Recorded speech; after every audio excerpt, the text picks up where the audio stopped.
Thank you for your introductory words. Dear ladies and gentlemen, dear colleagues, dear young participants, my name is Daniela and I'm a lawyer, as Professor mentioned earlier, and this is Davorka, my colleague. She is a psychologist. We are both advisors to the Ombudsman for Children, and it is our great pleasure to welcome all of you today. We are especially happy to see both experts and children in the audience, because today's topic truly belongs to all of them. Children's rights can only be fully protected when adults and children work together, listen to each other, and of course learn from each other. Today we will speak about an important part of our work, that is the role of the network of young advisors in the work of the Ombudsman for Children. The network of young advisors plays a central role in ensuring that children's voices are not only heard, but also taken seriously in decision-making. We look forward to sharing with you how this network works within the scope of our work of the Ombudsman for Children, why it is so valuable, and how young people help shape policies that directly affect their lives. Now, please allow me to give you a few introductory words about the Office of the Ombudsman for Children itself and the network. The Ombudsman for Children in Croatia is an independent institution that monitors, protects, and promotes the rights of children up to 18 years of age. It operates in accordance with the Act on the Ombudsman for Children. One of the fundamental tasks of the Ombudsman is cooperation with children, which is also prescribed by the Act. The role of the network of young advisors is formalized and regulated also by acts regulating the work of the Office of the Ombudsman for Children. The network of young advisors is a network comprising of 25 children that come from all parts of Croatia. This network in Croatia was established in 2010. The children that take part in the work of network are aged 12 to 18 years. Their mandate lasts 3 years, and now we have the 6th generation of network of the young advisors, which is currently active. Their role is multidimensional, as they act simultaneously as our advisors, associates, and ambassadors. When we say that they are our advisors, it means that we include them, young persons, in consultation processes on topics that are important to us, to the work of the Ombudsman for Children. When we say that they are associates, it means that they can also independently propose topics and activities that they want to deal with and discuss. Also, they are ambassadors. It means that they promote children's rights and the work of our institutions among their peers, and they are really excellent ambassadors of children's rights. In working with children within the network, we foster an active approach to the problem. It means that when children themselves point out to us certain difficulties they see that they face in the society in exercising their rights, we encourage children, young persons, to discuss and also to think about possible solutions to that problem. Members of the network of young advisors, so 25 young persons, are selected by children themselves, young advisors from the previous generation. So we have children who select the new generations of young advisors. Adult advisors, such my colleague Davorka and myself and other colleagues from our office, we only support this process. The ombudsperson plays the role of an observer of the selection of this process. She doesn't have an active role. Children are selected in a way that before that they apply to a public call that we publish in the media. We also ask the Ministry of Science and Education to forward the information about the selection to all schools in the Republic of Croatia, so that this information reaches every child in Croatia. Children who apply to this public call fill out a short motivational form, and each child applies as an individual, not as a representative of a group, such as the class, school, or city. And also, as an individual, children participate in the work during their mandate in the network of young advisors. We believe that this actually helps to reduce the pressure on the child and enables the child to participate authentically.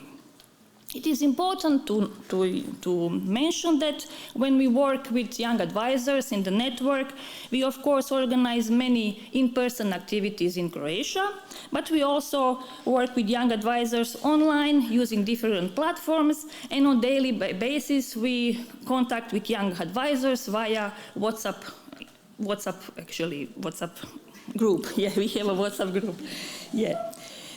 Children who take part in the network of young advisors, they take part in really many national activities, but we really use every opportunity to engage them in international activities. Our office is a member of the European Network of Ombudspersons for Children, and we, nearly every year, we include our young advisors in a participatory project, which is INIA project within the ENOC network.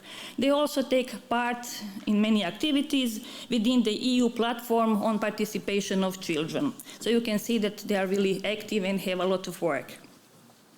It is very important, crucial to emphasize that to work with children, it has to be safe. Therefore, we have adopted a child protection policy that is a crucial document for safeguarding when working with children. The child protection policy that we adopted aims to ensure the protection and the best interest of children participating in the activities which are organized by the Ombudsman for Children, as well to ensure transparency of the work of the Ombudsman for Children.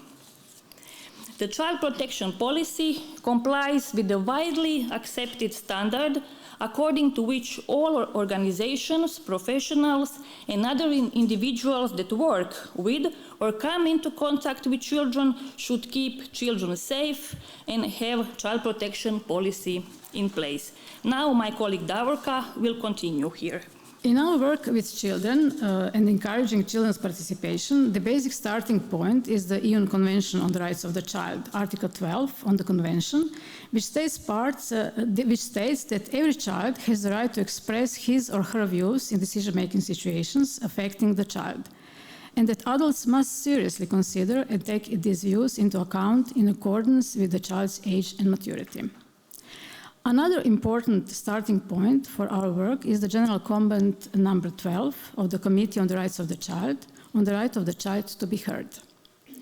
The committee defines child participation as an ongoing process, as a dialogue between adults and children based on mutual respect and appreciation. In this process, both the child's and the adult's opinions are equally valuable. Still, the adults are responsible for the quality of the dialogue and the process in which participation takes place. In working with children, members of our network, we are guided by the recommendations on the fundamental assumptions that must be met in the process of exercising the child's rights to participation, which can be found in point 134 of the General Comment number 12 of the Committee on the Rights of the Child. Child participation must be safe, ethical, inclusive, and meaningful.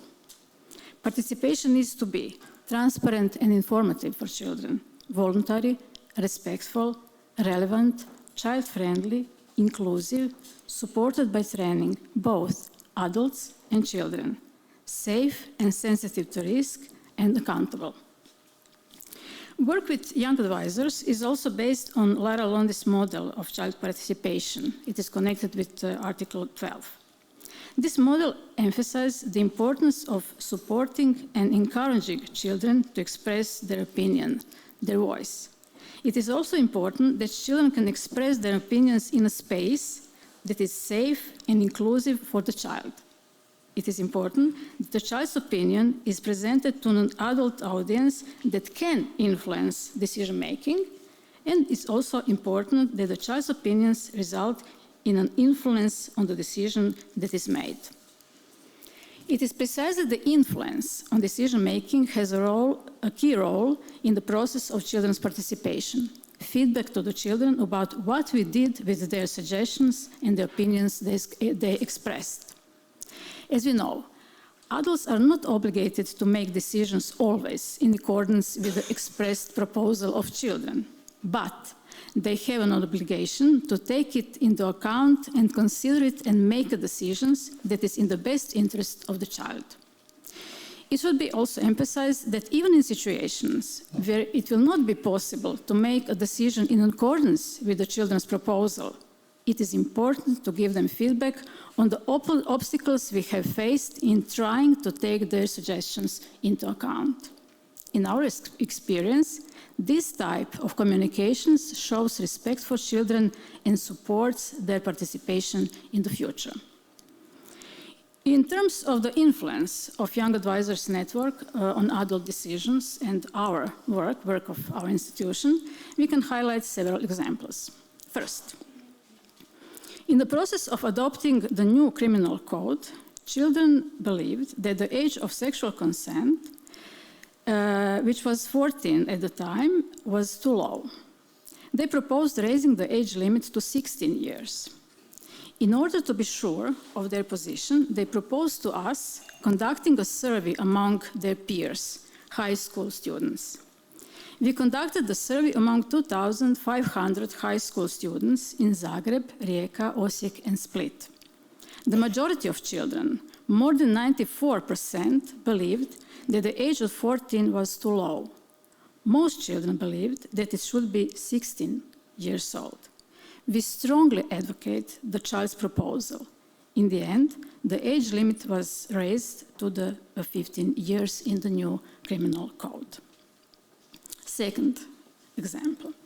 A few years ago, there was a discussion in Croatia about educational reform. The process started, working groups were appointed. Our young advisors noticed that no one asked children for their opinion on this important issue which primarily concerns them. With our support, they held a discussion that resulted in clear recommendations on what should be different and better in our educational system. We sent their recommendations to the Minister of Education. She soon got back to us with information that she has forwarded their proposals to the working groups. The children also spoke about their recommendations at a press conference publicly. Their recommendations have been published in a publication from our office. Meanwhile, the reform was suspended, but the children's recommendations are still here and are still relevant. Members of the network actively participate in the evaluation of our work on the occasion of the 10th anniversary of the Ombudsman for Children. As part of this, they also express their impressions related to participation in the network. These are some of their answers. One of these answers is, I know that I will always be able to speak to you with the certainty that you will not only dismiss my problem, but truly listen to me. That means a lot. To conclude, working with young advisors day after day confirms the importance of including children in discussions about the challenges we all face in modern society and in thinking about how we can all respond to these challenges together.